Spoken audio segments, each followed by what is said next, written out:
जहांगीरपुरी में उत्तरी दिल्ली नगर निगम की अतिक्रमण पर कार्रवाई के खिलाफ सुप्रीम कोर्ट में गुरुवार को सुनवाई हुई। सुप्रीम कोर्ट ने इस मामले को 2 हफ्ते के लिए टाल दिया है। हालांकि तब तक कोर्ट ने यथास्थिति बनाए रखने का आदेश जारी रखा है। बता दें कि सुप्रीम कोर्ट ने इस मामले की सुनवाई जस्टिस एल नागेश्वर राव और जस्टिस BR गवई की बेंच ने की है। याचिकाकर्ता जमीयत उलमा-ए-हिंद की ओर से वरिष्ठ वकील दुष्यंत दवे और कपिल सिब्बल कोर्ट में पेश हुए।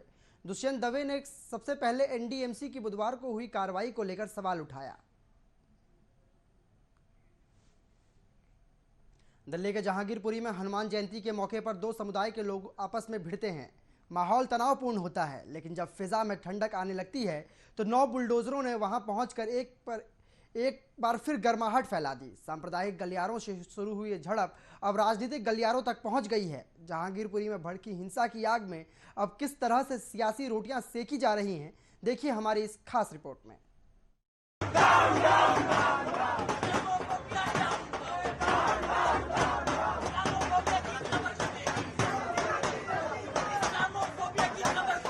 ये तस्वीरें ये बताने के लिए काफी है कि आजकल दिल्ली की फिजा कैसी है। एक तरफ अतिक्रमण को हटाने के लिए जहांगीरपुरी में बुलडोजर चलना शुरू होता है, तो दूसरी तरफ उसे रोकने के लिए एक खास वर्ग के लोग सुप्रीम कोर्ट में अपनी पूरी ताकत झोंक देते हैं। सुप्रीम कोर्ट के आदेश के बाद अतिक्रमण हटाने का काम 2 सप्ताह के लिए रोक दिया जाता है, लेकिन अब उस पूरी मुहिम को सियासी रंग देने का काम शुरू हो चुका है। प्रशासनिक दफ्तरों से शुरू हुई ये कार्रवाई अब उसके विरोध में सड़कों पर पहुंच चुकी है। कहीं विरोध प्रदर्शन हो रहा है तो कहीं धरना प्रदर्शन की तैयारी शुरू हो गई है। इस बीच सियासी मुद्दे भी तेजी से बदल रहे हैं।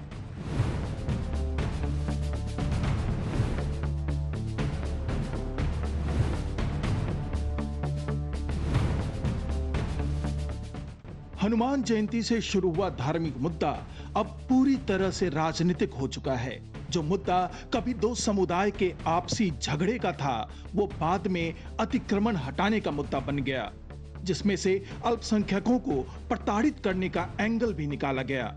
लेकिन जब इस एंगल में सभी दलों को अपना राजनीतिक नुकसान दिखने लगा तो रात भर में ही मुद्दा बदल गया और अब पूरी राजनीति रोहिंग्या और बांग्लादेशी मुसलमानों के आसपास घूमने लगी है। धर्म की आड़ में जमीन पे इलीगल कब्जा तो नहीं करा सकते। क्या आम आदमी पार्टी ने रोहिंग्याज को ओखला से लेकर जहांगीरपुरी तक जमीन पर इलीगल कब्जे नहीं करवाए? ये एक बड़ा प्रश्न है और इसकी जांच होनी चाहिए, कड़ी जांच होनी चाहिए, निष्पक्ष जांच होनी चाहिए।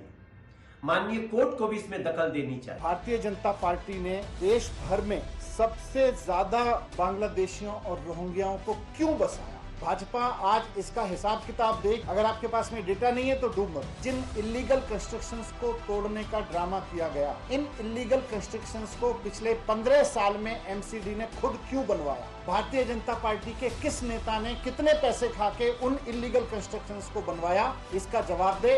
लेकिन भारतीय जनता पार्टी के उन नेताओं के घर भी तोड़े जाएं जिन्होंने इनको प्रोटेक्शन दिया।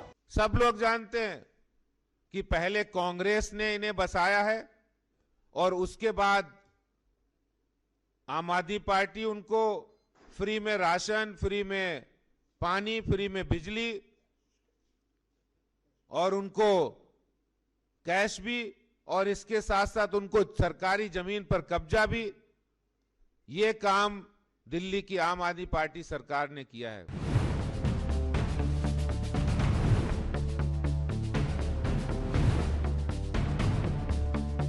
जब मामला धार्मिक विद्वेष का हो तो हाशिए पर पहुंच चुकी सियासी पार्टियों को भी ये मुद्दा संजीवनी की तरह दिखने लगता है।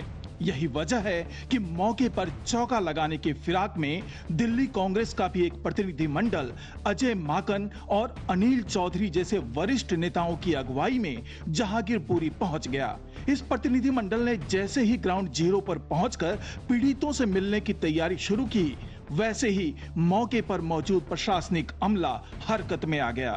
दिल्ली पुलिस ने पूरी शालीनता के साथ कांग्रेस के नुमाइंदों को वापस लौटने पर मजबूर कर दिया।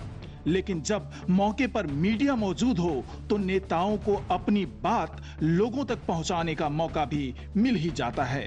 जाना चाहा गया है जो कार्रवाई यहाँ पे हुई है वो कोई हिंदू या मुसलमान या सिख या ईसाई नहीं बल्कि गरीब लोग थे और हम गरीबों के साथ हैं। कांग्रेस पार्टी गरीबों के साथ है, ये कहने के लिए आज हम यहाँ पर आए हैं। आप सब लोगों के बीच में के लिए यहाँ पर आए हैं। सुप्रीम कोर्ट में जिस तरह से कांग्रेस के वरिष्ठ नेता कपिल सिब्बल ने बतौर वकील जहांगीरपुरी में चल रहे बुलडोजर को रोकने के लिए दलीलें पेश की और फिर जिस तरह से लेफ्ट विंग के वरिष्ठ नेता वृंदा करात सुप्रीम कोर्ट के आदेश की कॉपी लेकर बुलडोजर के सामने खड़ी हो गई, उसने बीजेपी को भी एक बार फिर टुकड़े टुकड़े गैंग का मुद्दा उठाने का मौका दे दिया।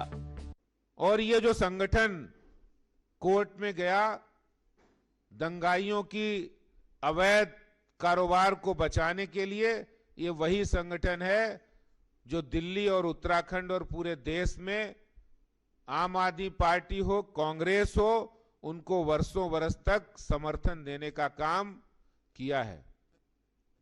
इसलिए इससे एक बात तो स्पष्ट हो गई है कि ये जो दंगाइयों के ऊपर जो कार्रवाई हुई, जो अतिक्रमण हटाने पर जो कार्रवाई हुई है, उससे एक बौखलाहट नजर आ रही है और इसी बौखलाहट का नतीजा है कि उनकी कम्युनिस्ट पार्टी की जो नेता है वो भी उस ऑर्डर को लेकर वहां पहुंची है। ये गठबंधन साफ नजर आ रहा है कि इस देश के अंदर रोहिंग्या और बांग्लादेशी जो लोग रह रहे हैं और जिन्होंने इस दिल्ली के अंदर अवैध रूप से अतिक्रमण कर रखा है, उनको बचाने के लिए तो वो लोग कोर्ट तक चले जा रहे हैं। जहांगीरपुरी के तथाकथित पीड़ितों का आरोप है कि उन्हें अतिक्रमण हटाने की नोटिस तक नहीं दी गई और सब कुछ बदले की राजनीति के तहत किया गया। यानी ये कहकर तथाकथित अल्पसंख्यक पीड़ित भी ये मान रहे हैं कि हनुमान जयंती के दिन उन्होंने शोभा यात्रा में शामिल लोगों के साथ मारपीट की, जिसका बदला अब बुलडोजर के जोर पर लिया जा रहा है। लेकिन जरा सोचिए, जो कुनबा अतिक्रमण हटाने की कार्रवाई शुरू होते ही 2 घंटे के अंदर उसे रुकवा सकता है, अगर उन्हें अतिक्रमण हटाने के लिए पहले नोटिस दे दी गई होती तो क्या 2 घंटे में जितना अतिक्रमण हटाया गया वो संभव हो पाता? जिन लोगों के पास ऐसी टीम मौजूद हो, जिनकी अपील पर सुप्रीम कोर्ट 2 घंटे के अंदर सुनवाई शुरू कर दे, वो पीड़ित कैसे हो सकते हैं? बहरहाल कौन तानाशाह है, कौन पीड़ित है, बुलडोजर का धर्म क्या है, कौन सियासी रोटियां सेक रहा है, इस तरह के सवालों के जवाब तो शायद ही कभी मिल पाए। लेकिन इतना तो तय है कि जहांगीरपुरी से उठी चिंगारी में सियासतदान फिलहाल घी ही डालते नजर आ रहे हैं।